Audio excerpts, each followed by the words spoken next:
Assalamualaikum warahmatullahi wabarakatuh. Jadi kan di kesempatan video kali ini aku mau balik ke konten gue yang kemarin, cakap-cakap malam. Ya walaupun agak dingin, gak apa-apa lah untuk kalian. Kebetulan aku ini baru pulang Osobang, jadi aku sempatkan keliling-keliling lah, karena langsung pulang ke apa tuh suntuk juga gitu loh. Jadi ya kita malam ini cakap-cakap ringan aja. Di kesempatan video kali ini aku cuma pingin sharing sama kalian, curhat sama kalian mengenai tempat makan di Jepang. Ya, cuma aku yang ngerasakan. Apa kalian juga ngerasakan? Atau untuk senpai tachi, mungkin para senior yang udah lama di Jepang bisa sharing ilmunya di kolom komentar. Jadi yang mau aku sampaikan di video kali ini tuh gini agak lumayan dingin tapi nggak sedingin kemarin, dan salju nggak turun. Untuk kalian nanti yang tinggal di daerah Nagoya nggak usah ngarep kali lah turun salju. Mau buat story pun awak bingung, nggak ada saljunya. Jadi sama aja, kayak nggak beda jauh kayak tinggal di Depok aku. Tempat orang udah sibuk solja salju buat story orang. Wah, si putih turun. Wah, ternyata ketombe udah turun. Awak mau buat apaan? Kering kayak gini nggak ada apa-apa. Kok jadi bahas itu sih? Enggak keresahanku bukan itu sebenarnya. Keresahanku yang aku bilang tadi tentang tempat makan di Jepang. Apa itu? Jadi gini aku mau tanya sama kalian. Cuma aku aja atau kalian juga yang kalau mau masuk ke tempat makan di Jepang atau restoran di Jepang itu galau antara mau masuk atau enggak?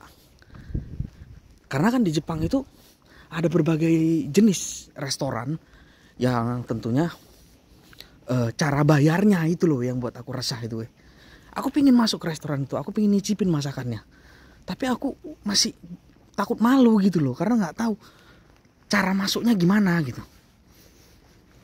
Apakah kita kayak di rumah makan Padang,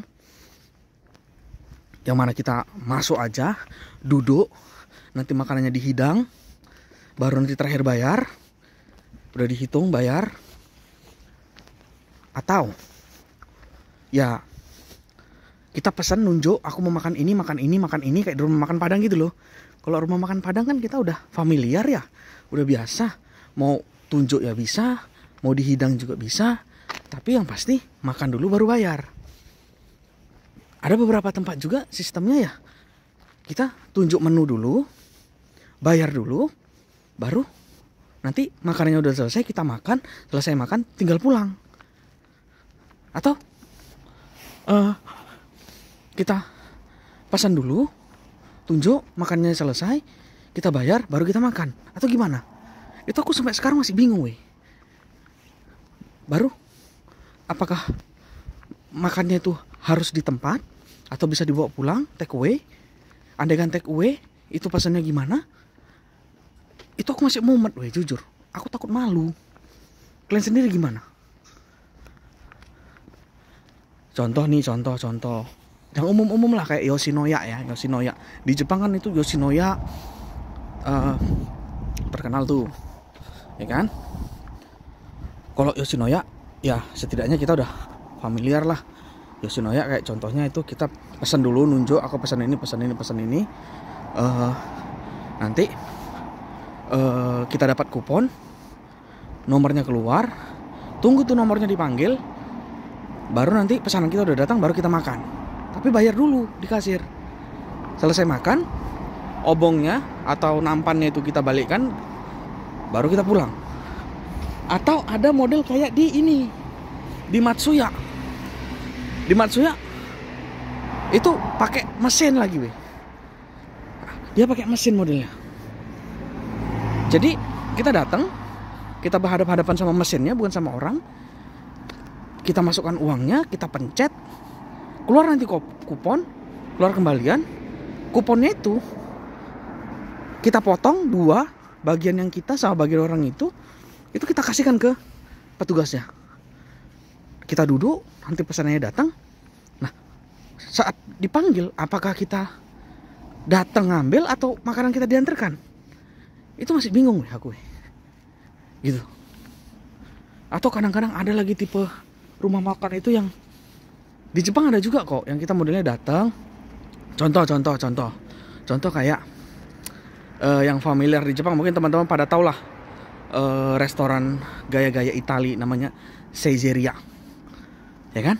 Nah, Saizeriya itu modelnya kita duduk aja, kita masuk, kita duduk. Nah, udah duduk, kita buka menu. Nah, di sini juga masalah nih. Terus kayak orang-orang Koya Katro. Kalau zaman dulu itu Saizeriya-nya itu modelnya dikasih kertas. Di menunya itu setiap menu ada nomor-nomor. Nomornya itu tulis. Contoh nih kayak yang paling terkenal yang sering ku pesan di Saizeriya itu kan sayap ayam goreng tuh. Ayam goreng sayap. Itulah pokoknya. Umpamanya nomornya 4751. Ku tulislah 4751 berapa? Baik, aku pesan 1 porsi atau pesan 2 porsi gitu. Tapi sekarang enggak weh. Saizeriya ada teknologi terbaru lagi. Dia pakai barcode weh. Ada pakai barcode. Jadi aku pernah itu masuk kan, aku bingung. Loh, Saizeriya-nya, tapi kok kertasnya nggak ada. Wih, malu kali aku mau nanya, malu gengsi ya kan. Cemana nih pikirku. Wah, bodoh udah lapar, aku tanya. Rupanya diajari dia. Jadi gini bang, kata dia, di HP-mu itu ada barcode-nya. Kau buka barcode-nya, kau barcode itu yang ada di tempel di situ, ada di nempel itu. Nah, nanti pesannya dari HP-mu, kata dia. Ada menunya di situ, kau pencetilah itu. Mak, mana panjang lagi nanti. Mau tambah pesanan, tambah ini segala macam. Belum lagi di Saizeriya ada Dorinkuba namanya, atau drink bar itu. Itu beda lagi bayarnya lagi. Waduh. Nanti udah pesan dari barcode, pesanan datang, kan? Makanlah kita. Yang jadi masalah pas lagi enak-enak makan, tiba-tiba ada yang mau nambah nih. Nah di situ aku bingung lagi tuh. Kalau nambah, apakah barcode lagi atau gimana? Gini aku bingung.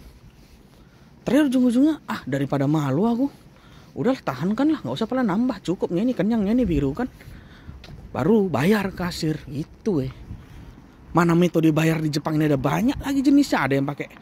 Ada yang bayar bisa pakai duit cash, ada yang bisa pakai kartu kredit, ada yang bisa pakai poin bayarnya, ada yang bisa pakai kartu. Banyak kali kartu sakit kepala aku jujur ya, selama ini aku tinggal di Jepang, gak pernah aku bayar pakai kartu itu apalagi kredit card. Gak pernah berani aku pakai kartu kredit tau kau. Apapun ceritanya aku bayar cash aja jelas, barangnya nyata. Ada lagi orang bayar kulihat dari handphone. Habis makan dia kenyang, masuklah daging itu di giginya, tanda dia udah kenyang makan kan. Pas mau bayar cuma bawa HP doang, ditempelkannya HP itu ke itunya, apa namanya, ke alatnya itu. Mak ceklik kata, ditunjukkannya, udah bayar. Gimana caranya itu pikir kau? Katroknya aku pikir. Aneh-aneh orang Jepang cara bayarnya aneh-aneh Lama-lama nanti ada itu metode cara bayar di Jepang, cuma kedip-kedipan mata sama petugasnya, langsung terbayar makanannya. Terkadang memang teknologi ini bisa memudahkan, tapi sebelum kita bisa beradaptasi, menyesuaikan diri, itu membingungkan. Pusing aku. Jujur ya lebih enak ya metode kita di Indonesia aja, lu makan Padang. Datang kita, touchscreen di etalase, aku mau pakai ini udah. Pakai ayam gulai, sambal hijau, bergedel 1. Tap. Dihidangkan dia nasi tambo, tinggal panggil. Udah, tambo 1 pakai nasi gulai. Sama dikasih kuah rendang sedikit ya. Datang. Makan ditanya, makan apa aja kau tadi? Nasi putih sama kuah, air putih. Udah bayar. Ya kan? Simple. Bayarnya nggak pakai kartu kredit lah, nggak pakai handphone ditempel-tempel lah. malah pusing aku. Cuman ya cemana gitu loh, zaman udah makin maju ya kan, teknologi makin canggih.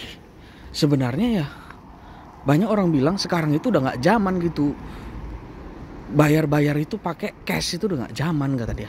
Makanya orang-orang kaya itu katanya jarang megang uang cash, karena mereka udah pakai kartu kredit lah, pakai kartu debit, pakai aplikasi, pakai banyak kali yang dipakai orang itu. Pusing palaku.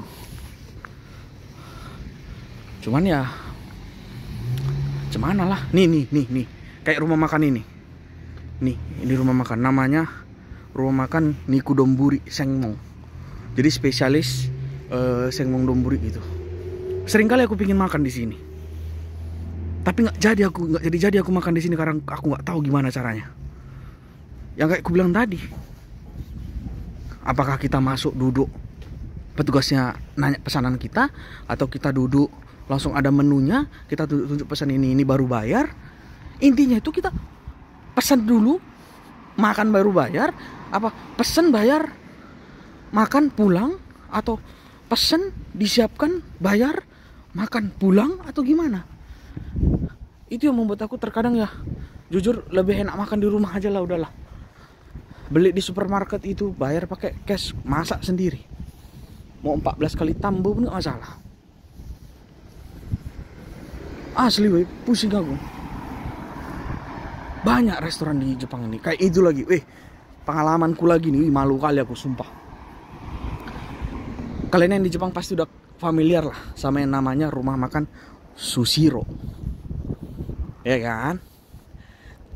5 tahun 6 tahun yang lalu aku Sushiro itu kita pertama masuk, baru pesan tiket lupa aku, soalnya senpaiku yang ngajak aku, jadi dia yang turun. Aku bingung, jujur aku bingung, aku nggak tahu.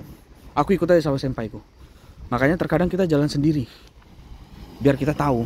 Malu sekali 2 kali nggak apa-apa lah, yang penting tahu gitu. Nah, cerita malu gitu pas aku makan di Sushiro sini, dekat aku sini, di sebelah sana, di sana tuh. Malunya kenapa? Aku masuk Sushiro nggak kayak Sushiro yang dulu, tau kalian. Udah canggih kali Sushiro-nya. Masuk berapa orang, ada anak-anak enggak, oke, aku pencet mau duduk yang model kayak di bar atau duduk yang kayak sekeluarga gitu, yang satu meja, pakai meja. Itu kupilih lah ya kan, sap yang model keluarga, meja. Udah kupilih, keluarlah nomorku. Aku ingat kali itu nomorku 243. Udah dipanggil lah nomorku kan, 243 nongol gitu. Langsung jalan aku ke dalam, duduk, baru disamperin aku. Tadi itunya udah di scan belum? Lagi-lagi pakai barcode. Aduh, rupanya sebelum masuk kita duduk di kursi kita, walaupun kita tahu ada nomornya di situ. Karena gini 243 itu nomor antrian kita, bukan nomor kursi. Jadi 243 itu biar kita tahu kita nomor kursi kita berapa. Nah, jadi terbalik-balik aku jelaskannya kan. Di sini ceritanya aku belum tahu tempat dudukku, belum duduk aku. Jadi 243 itu dipanggil aku 243, jadi muter-muter ceritanya. 243, cari-cari lah aku jalan. Mana ini nomor 243? Kok nggak ada bangkunya nomor 243? Aku tanya, oh ini harus di scan dulu tadi. Baru di mana? Di sini. Ada dia kayak tempat infrared gitu kan. Aku scan lah barcode-nya, barulah keluar 243, tempat dudukmu di nomor 65 kata dia. Wih, malu kali aku Ternyata 243 itu nomor antrian, biar kita tahu di mana kita duduk, di kursi nomor berapa, di scan lagi tuh. Itulah. Dapatlah kursiku nomor 65. Pas aku duduk nggak pakai tablet pesannya tau kau. Jadi dia di samping kita itu ada layar besar kali. Jadi berjalan lah itu di layarnya itu kan, kita pencet banyak kali yang dipencet, tahu kalian. Wih, sakit kepala aku. Pencet ini, pencet ini. Tiba-tiba nongol permainan. Apa pula ini, ada permainannya pula lagi. Gak butuh aku permain. Mau aku skip gak bisa tau kalian. Terakhir aku pencet semua, pencet sam.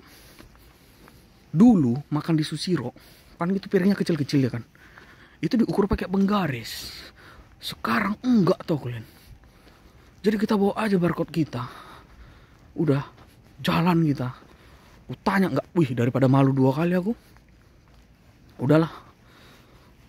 Aku tanya, ini gimana bayarnya aku bilang. Kok scan lagi tuh, banyak kali yang di scan tahu kalian. Makan di Susiro sekarang banyak kali yang di scan barcode. Aku scan lah, tap. Ada dia bukan kayak barcode tapi kayak yang garis-garis gitu loh. Cetit kata dia, keluarlah harganya. Keluar lagi, bayarnya pakai apa? Untung ada tulisannya Genking. Genking itu bahasa Indonesianya itu cash weh. Wah, barulah aku lega. Aku bisa bayar pakai cash. Sempat tadi udah repot kayak gitu. Bayarnya harus pakai poin-poin, pakai kartu, pakai HP ditempel-tempel. Kalau aku menangis tau kalian. Entahlah. Dan banyak lagi sebenarnya pengalaman memalukanku makan di restoran. Sampai sekarang aku sampai nggak berani makan di luar weh. Gara-gara takut malu.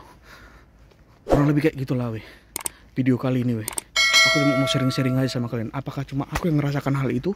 Apa kalian juga ngerasakan apa yang kurasakan? Sebenarnya katrok, tapi malu bertanya. Karena gak mau malu. Gengsi. Gitu weh. Udah lewe ya. Udah malam kali. Dingin kali weh. Nembus dinginnya sampai ke tulang. Ya udah sehat-sehat lah kalian ya. Sampai jumpa di video-videoku selanjutnya. Dan itulah pokoknya weh. Udah malam nih, tidurnya nyak lah kalian ya. Istirahat. Oke? Assalamualaikum warahmatullahi wabarakatuh. Bye bye.